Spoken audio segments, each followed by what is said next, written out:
Starting late tonight, our email will be migrated to a new interface. Since we couldn't meet today, I wanted to show you a few things so you would know what to expect. If you'll go to our website, I put a new link underneath email called Email Migration Notes. It's just going to be some things that you can print off if you wanted to, and it's things that I'm going to share with you in this video. Then right above there, the email link, it's still our old one right now, but sometime after 9 o'clock tonight, I'm going to change that over to the new interface.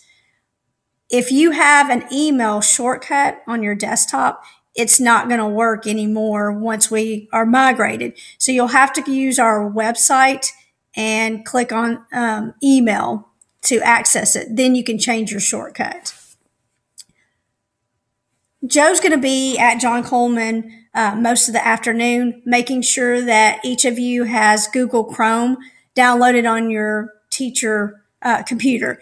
If you don't, she's going to put that on there for you. But if you come in tomorrow and you don't have it, just let us know and we'll make sure we download it for you.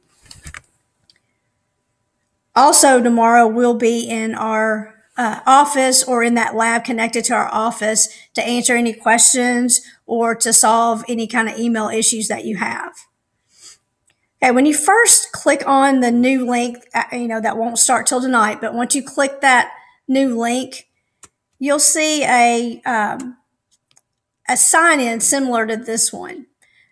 When you click on and start typing in under username, we're used to doing just our username, but with this new one, you'll have to put in your entire email address with the @rcschools.net and then type in your password and then you can click OK.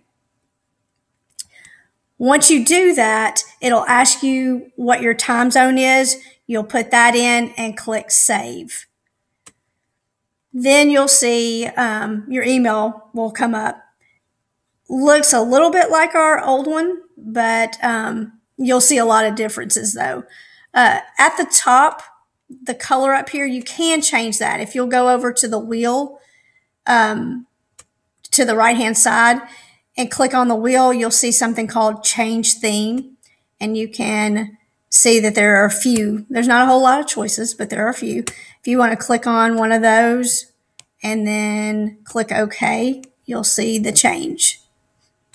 Also under this wheel, if you click on it, if you're used to having a personalized signature on all your emails, if you click the wheel and go down to Options, and then go over on the left-hand side, there's a lot of different options, but we're going to go down under Layout to where it says Email Signature, and you'll see the option to change the font and the size and the color. Okay, going back to the main page, if you'll see, it's kind of hard to see with the theme that I picked, but it says Office 365. And Office 365 is not just email. That's just one feature. If you look over here to the right, Outlook is our email, and that's the tab that we have pulled up right now.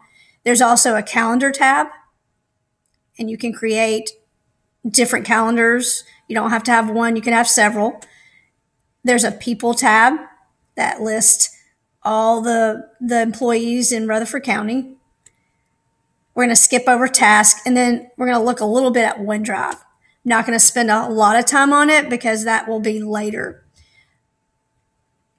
We have an old version of Microsoft Office, and this is what they have purchased for us to have a newer version. I've got some documents created, but if you go to New, when you're under OneDrive, you go under New, you'll see where it says Word document, Excel, and PowerPoint. Those are the new versions that we'll be using. We're going to talk about this a lot more later, but I wanted you to know where it was because a lot of you will be able to work with it. If you use this one, you're not going to have the conversion problems that we've had. So wanted to make sure that you knew it was there, and then we can talk about it later. Okay, going back to email. And actually, I need to talk to you about this. Your picture, when you get on your email tomorrow, obviously your picture won't be there. It will look like this. When you click on that person, you can click change. And then if you have a picture of yourself downloaded to your computer, you can change it pretty easily. Okay, email. First thing you may notice if you have folders, which I have quite a few.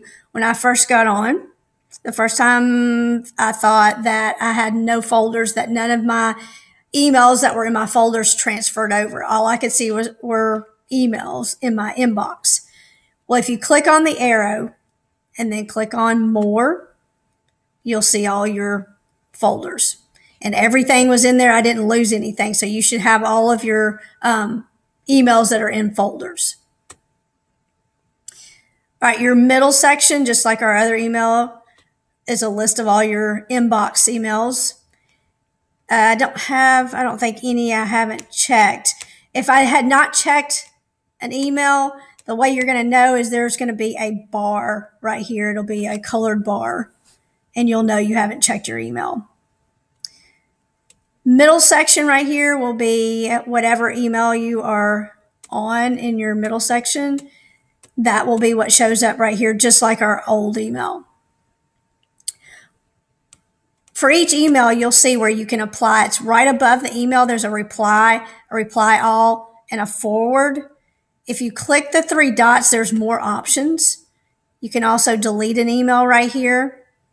You can mark it as junk, which normally we don't have to do because the county does a really good job with the filter. And you can also print your email right here. So that's where you're going to reply all, forward, and then other features are under the three dots. To create a new email, the new option is all the way to the left under Office 365, and it will open up to the right. If you want yours to open up in a new window, I'll show you that if you come see me tomorrow. One thing that's different from our old email, which I like a lot better, if I were trying to email someone I had not emailed previous to this one, I would have to go to 2 and then search for the person.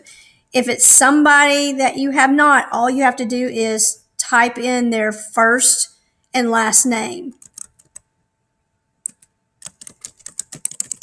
and then click enter, and their email will appear. If it's somebody that you have emailed before, just like our old one, if you start typing in their name, you'll see an option and you can click on it. If you need to send an attachment, up at the top, right by the send and discard, you'll see an option for insert. When you click on that, you'll have 3 options. Just stick with the first one, the attachment. That will open up a window that has all of your OneDrive documents, which we talked about with OneDrive, your Word and Excel. Obviously, you won't have anything, so it'll be blank right here. If you look to the left, you'll see an option of computer. When you click on that, that's where you can get your files that you need to send as attachments.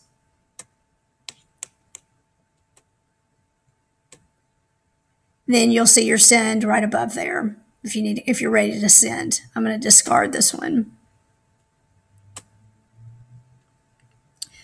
To delete emails, there's a couple of options, and I know for me, when I heard that, I thought, just give me one option and that's all I need, until I found out it was a little bit different. If it is an email that when you click on it and there are no other emails, you haven't responded or replied, and they haven't replied back to you, if it's one, in your center, you can just hover over that email and click the trash can, which is the delete. That's one option. But if you are in a conversation, meaning that you've talked to somebody and they've replied and you've replied back to them, you'll be able to see over here on the right all the different emails that correspond to that conversation. With our old email, every time somebody responded back, you would have that email in your inbox. With the new email, by default, the last one is the only one that'll show up. So even if you've emailed and back and forth with somebody 8, 9, 10 times, it's only going to show up in your inbox one time. Well, if you delete right here in the center, it will delete the whole conversation. And there may have been an email that you wanted to keep within that conversation. The easiest thing to do is under that email, there's an arrow right by the title of it, the subject. If you click on that, you'll see everybody in that conversation, or if it went back and forth several times, you'll see your name several times. You can highlight the one you want to delete and click the trash can right there. That way you're not deleting emails that you don't want to. Also, if you want it to be like our old email as far as the conversation and how many times it's in the inbox, you can come up here to the top of the inbox and click the arrow. And there's an option, if you go all the way down, to turn the conversation off. And if you turn it off, then you'll be able to get emails every time in your inbox, even when you go back and forth. So that's a little bit different just by default. I think I've covered everything. I'm sure there's a lot of different things that we can do with this email, but I think I've covered the basic parts. If you think of any questions, or if you're having any trouble tomorrow, Joe and I will be there all day tomorrow, either in our office or in the new lab. So come see us. If you're able to get your email to work, but you just have questions, you can email us and we'll respond back. But if you're not able to get on, come see us or send word by Dana.